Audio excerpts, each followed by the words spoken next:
Hello! I have really been enjoying the Harry Potter fandom recently. Also, Luna. And I got an embroidery file for the Harry Potter chocolate frog card for Christmas. And I found this three-dimensional chocolate frog box on Pinterest. And I thought it would be really fun to make this, but big, with embroidery. So I digitized some embroidery files myself, which is a new thing for me. This is my first try. We'll see if I have to go back and edit things later. Also, Emmy loves the snow! Here is one of the 5 panels. I tried to add in some fancy details, and we are ready to go! I used cutaway stabilizer and royal blue bridal satin. I designed this as an applique, so I added the chocolate brown satin on top. I'm going to be honest and say I didn't really know what I was doing here, but I trimmed it as close to the stitching as I could, and continued the satin stitching. With a couple of gold details, this first embroidery is done! 4 more to go. I have made another fancy dog bed. Obviously, I'm not going for a completely accurate copy of the movie Chocolate Frog, just something inspired by it. My thread kept breaking here, more on that later.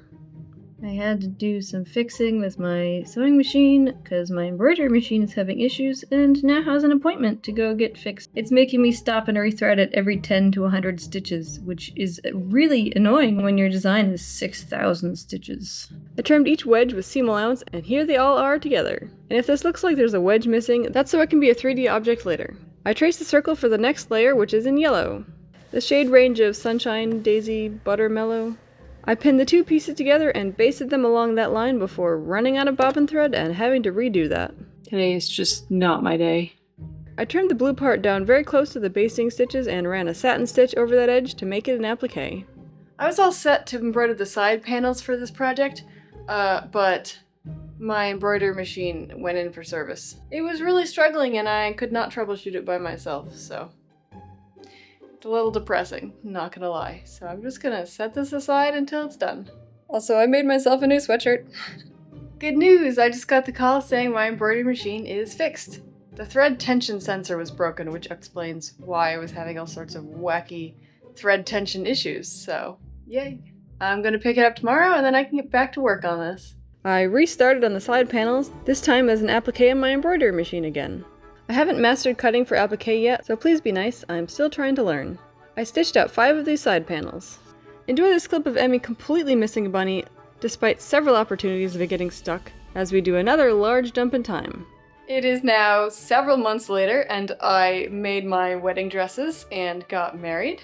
This project got bumped because it was not quite as important as my wedding dress, so I put it down for a few months, but I'm back at it now and ready to get started on it. We just came from my niece and nephew's birthday party. I can now say that she is actually my niece. Covered me in unicorn stamps and unicorn stickers, and the stamps did not come off in the pool, so oh dear. The kids also think it's absolutely hilarious that Emmy loves to swim in the pool. Right, wet dog? So not only did she swim for half an hour this morning in the lake, but she also swam for like 45 minutes in the pool, so she's exhausted. The last like 20 minutes we were there, she's like, "Can we please go home?" Yeah, I know. I'm talking about you. Go lay down. Tangent aside, it's time to get working again on the Chocolate Frog project. Here's a quick preview of my wedding dresses. This one is extra awesome. And this is the ceremony dress. If you want to see more, you will have to check out the video on making it. I literally made the pattern for the back panel and got distracted for another long period of time. Third try's the charm to finish this, right? I left off on trimming the yellow fabric wedges. Now for the part that I've been dreading, which is stitching the top together. I tried to match up the edge of the embroidered designs. I used blue thread to stitch this because the top fabric is blue. Well, that's not very good. Let's try that again. Nailed it! I stitched the panels together in groups of 2 and 3 since there are 5.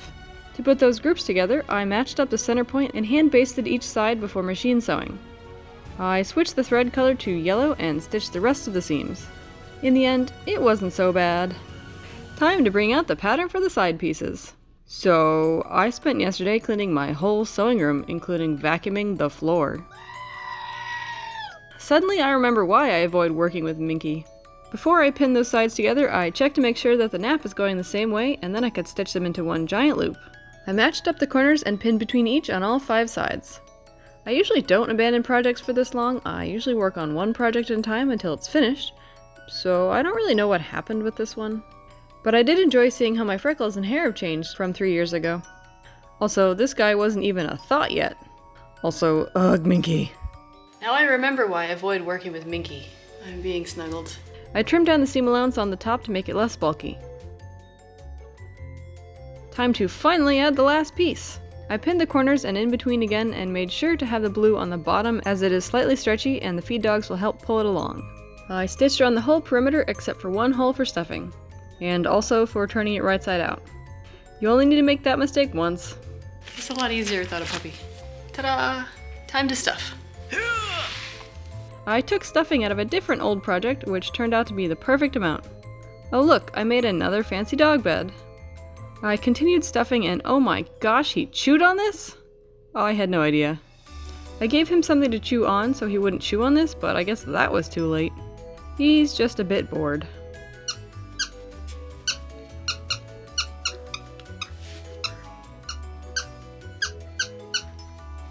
And finally, it was time to hand sew it closed. I tried to use an invisible or ladder stitch, but with the fluffy Minky it was more of a whip stitch, but also with the fluffy Minky it really didn't matter. Now it's time for a worth the wait reveal. One more quick thing before the actual reveal. I was sorted into Ravenclaw, my husband Patrick was sorted into Gryffindor, Emmy is definitely cunning and would be put into Slytherin, and Sky would probably be in Hufflepuff because he's kind of the other category. Now on to the reveal.